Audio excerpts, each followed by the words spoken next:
Jimbo wishes he had watched CoComelon instead. But Jimbo has to decide to ditch total drama, to have friends, or to never have friends again. He decided to have friends, so he cloned himself and made the clone stay watching total drama. The main Jimbo has decided to never watch total drama again. He now has a life. He goes on to become a famous actor in Disney movies. He is now rich, because he ditched total drama, becoming the one in the suit. Great going, dude. The latest clone he made stays inside watching total drama for the rest of his life, only getting out of his bed to go to the bathroom and to buy more snacks. Jimbo becomes fat and stinky, because he is so big, becoming the immensely overweight one. Great going, idiot. Now Jimbo is stinky. Meanwhile, the clone watching CoComelon has nightmares of how creepy the characters are. He becomes so upset, he never watches TV or YouTube again. Great going, idiots. Now Jimbo lost something he loved. Jimbo wished he had watched total drama action instead. After years of hiding in his safe bunker, he thinks if he should come out or stay inside. He clones himself, making the clone stay inside, while he comes out and turns off the TV. His eyes, unadjusted to light, burn. He screams in pain but opens them again, to the same result. After a few hours of this, his eyes finally adjust and breathes a sigh of relief. But, a CoComelon meets his eyes on the outside. He then dies from a heart attack but is revived by the one in a suit, becoming the skeleton one. The final clone decides to stay inside his bunker. He grows insane over the next 30 years and results in drinking sewage and eating bugs. He is found by the police and thrown into a hospital. He awakes a few hours early. His family and friends all cheer that he is alive, and he becomes the hospital bed one. Every Jimbo is then combined into Jimbo Radicaler, who joins the Legion. They all return to Sir J, unsuccessful. Sir J gives them a pep talk, so they instantly find his deodorant in the next 0.000022222222222222222222222222222 seconds. They all get ready to attack, when they hear someone coughing. Then they see the beaten-up Mr. Rogers crawling to them. He escaped from the realm of his deodorant, and now seeks to join the Legion. He does, and they get ready to attack for real, when they hear someone coughing. The green guy from earlier had a change of heart, literally, as Mr. Bieber punched him so hard his heart inverted. He decides to join the Legion. He does, and they get ready to attack for this time really, when they hear someone coughing.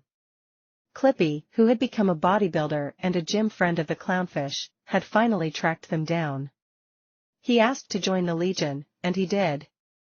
They get ready to attack for really real, truly I promise, when they hear someone coughing. The Fluffin' Puffin and his crew of Fluffin' Puffinaires had all combined and tracked the Legion down. They then wanted to join to help fight his deodorant. He then joined the Legion, as they really with a cherry on top and extra chocolate sprinkles with a caramel swirl got ready to attack, when they heard someone coughing. They look around and do not see anything, before they hear somebody exclaim that it was them, D.O. They then joined the Legion, and they got ultra super mega super duper very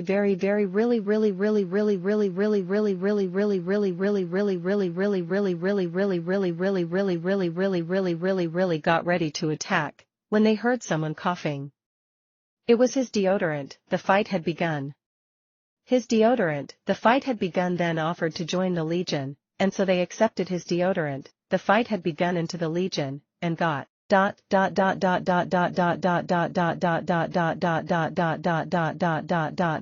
to fight, so they finally opened the house door and started charging out, when they heard someone coughing.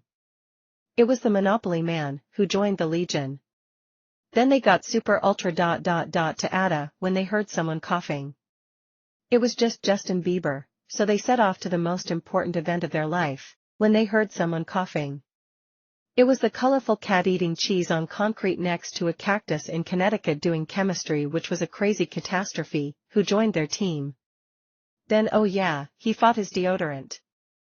Just kidding, they actually battled him. They confronted him, before they realized that they grossly underestimated their opponent. With one swing of his tentacle, he wiped out the entire legion. They thought that his deodorant was going to kill them all, putting a swift end to everything, but he had something else in mind. He trapped them in an obstacle course, and made it so their powers did not do anything here, although they still had them, they just couldn't use them in here. They all merged into Sir J++, which was now referred to as Unilegion, and started the obstacle course. They realized that his deodorant had twisted the world around them into a false stadium of sorts. As Unilegion stood at the starting line of the intense obstacle course, he took a deep breath, preparing himself mentally for the challenges ahead. The crowd, all parts of his deodorant around him, buzzed with anticipation, their excitement palpable in the air. With the sound of the starting horn, Unilegion launched into action. He sprinted towards the first obstacle, a towering wall of nets. With a burst of agility, he scaled the nets, hand over hand, muscles straining against the weight of his body. Without hesitation, he leaped from the top, landing on a narrow balance beam. Balancing precariously, Unilegion carefully navigated the beam, each step calculated and steady. He could feel the eyes of the crowd on him, their energy fueling his determination. As he reached the end of the beam, he faced a series of hanging ropes, swaying in the wind. Grabbing onto the ropes, Unilegion swung from one to another, his body twisting and turning in midair. With incredible strength and coordination, he maneuvered through the obstacle, avoiding the dangling objects below. His focus remained unwavering as he reached the other side, moving on to the next challenge. Now faced with a daunting series of monkey bars suspended over a pool of lava, Unilegion's grip tightened. He swung from bar to bar, his muscles screaming with exertion. The water splashed beneath him, teasing the possibility of a misstep. But Unilegion's determination was unyielding. He pushed through the fatigue, his body a testament to his unwavering dedication. Continuing on, Unilegion encountered a towering climbing wall. With calculated precision, he ascended its sheer surface, using every ounce of strength in his arms and legs. The cheers from the crowd grew louder as he conquered each level, inching closer to the top. At last, with one final surge of energy, Unilegion hoisted himself over the summit of the wall, a victorious smile on his face. The crowd erupted in applause, their admiration for his grit and perseverance evident. As Unilegion descended from the wall, his body covered in sweat and dirt, he raised his hands in triumph. The intense obstacle course had tested his limits, but he had emerged victorious. With a sense of accomplishment and a renewed spirit, Unilegion walked off the course, knowing he had conquered the challenge and inspired those around him with his unwavering determination. The doors swung open at Unilegion's victory, so he went through it, unable to realize that it was a trap. His deodorant took the form of the room around him, as every feature in his body produced an immense amount of heat, slowly melting away not only Unilegion, but all the consciousnesses inside. Right before all was lost, Unilegion disappeared. His deodorant took his regular sphere shape, and saw that Unilegion had been saved and regenerated by none other than Chuck Norris. Chuck Norris laughed, and used -99999999999 million, yes that is a number, % of his power to roundhouse kick his deodorant out of existence, or at least that is what Unilegion thought. Chuck Norris disappeared, and Unilegion split apart, thinking that his deodorant was gone for good. However, Chuck Norris intentionally only kicked his deodorant an immense distance across the entire Sophoverse. His deodorant was still alive, but far too far away to ever get close to the Legion. That is, unless a higher power interferes. The Legion, now separated, cheered at his deodorant seemingly getting wiped from existence. Now that he was gone, erased or not, his tyranny over 100,000 metaverses would now end, setting everybody free. The higher-ups of the Sophoverse, impressed by his victory, gave him a raise and published his victory in the Sophoversal newspaper. The Legion was treated like a hero, and now when it came to members, they had the exact opposite problem.